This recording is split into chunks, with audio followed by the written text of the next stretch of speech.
This one is by Talamore Media. Court questions if former Safata MP's 10 million election promise is bribery. An update from the case. 2 witnesses have told the court that former MP Lea'ana Ronnie Porcini promised 10 million tala to his district if they voted to HRPP in the 2025 election. They say the money was described as part of the HRPP manifesto linked to the sinking of the HMNZS Manawanui, and that Lea'ana claimed his son at the Ministry of Finance would help get the funds.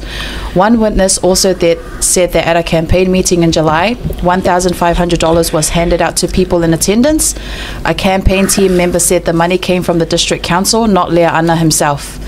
This testimony is part of a counter petition from Minister Seve Te Ifuimaono, who's accusing Lea'ana of election misconduct. So the 10 million promise wasn't officially included in the bribery allegations. Justice Vui Clarence Nelson questioned this, saying the court can't ignore such a big promise, and warned the lawyer to deal with it properly. Under cross-examination, both witnesses admitted they took the money even though they knew it was wrong. One said everyone was getting money, so why not me too? It got a laugh in the courtroom. Sele malia yo le vainga le lo bingo la utala ele ila ve tu se furu miliona le i tonu submission so le o tu wa inga ia a le meu tu o le meu tu le mai wa alanga ai de tele o mori mau wa ngana ai le tele o mori mau mata ua tasi le vaenga sala ve ai fatu sina mafolfolanga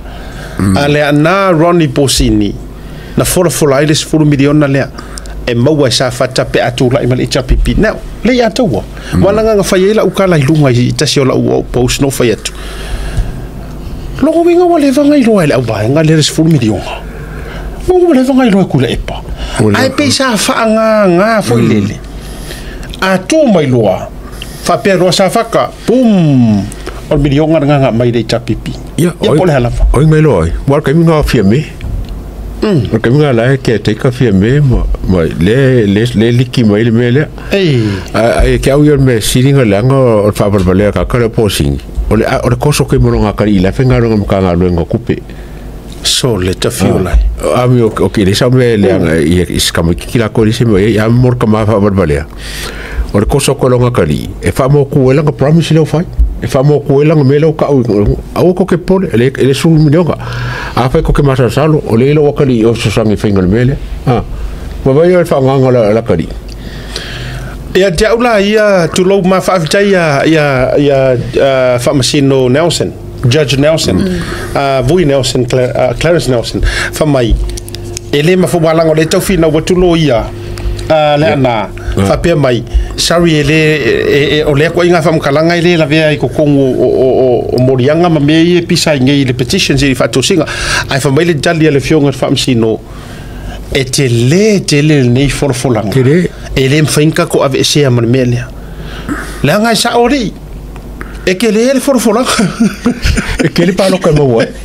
ke le palo ka mo ko nga forfolanga le ai mana tuala ole laki pe ya sa fai tu musu ele ipatele ele ata mai le melia ele se me na matua publicly pe se me na fai na sina kulupu masina la tofa poto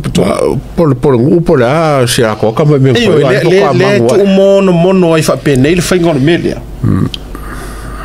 ya ulaia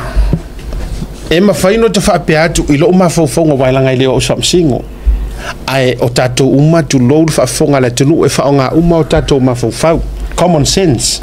common sense for dingon me por Commonwealth United Commonwealth of ali anda la sa common sense le na o winga la le tu fa yetu ai a ka kangola e matua tango sa o ile a o mene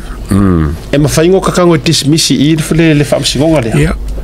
ai kasi ale rulinga wa mafua umange vis le anga fainga o tulo plana le anga wa mafua la yau forfolanga ya wa mafua la yau forfolanga ya al fisi po fe ya mi sa ola ka la wala ngale ka ko ma ka ko kirkirangi ma sa sal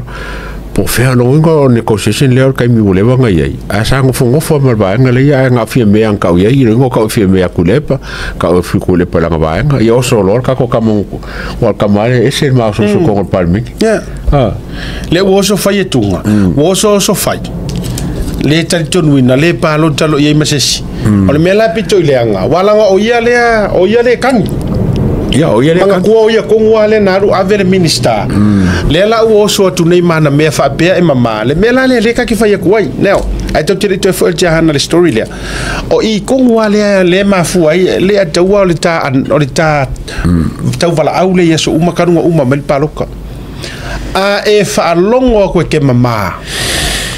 alu la fa petition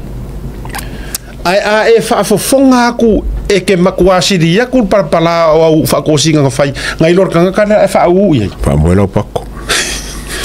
Faamoe soro peru Faamoe e mo vai la le mele dia lo tu na le fitu e au meina vatu o ai sa ko se fulu me fa sanga mai le o sa we mare ngu makanga ka u malapa le o ta u mai ni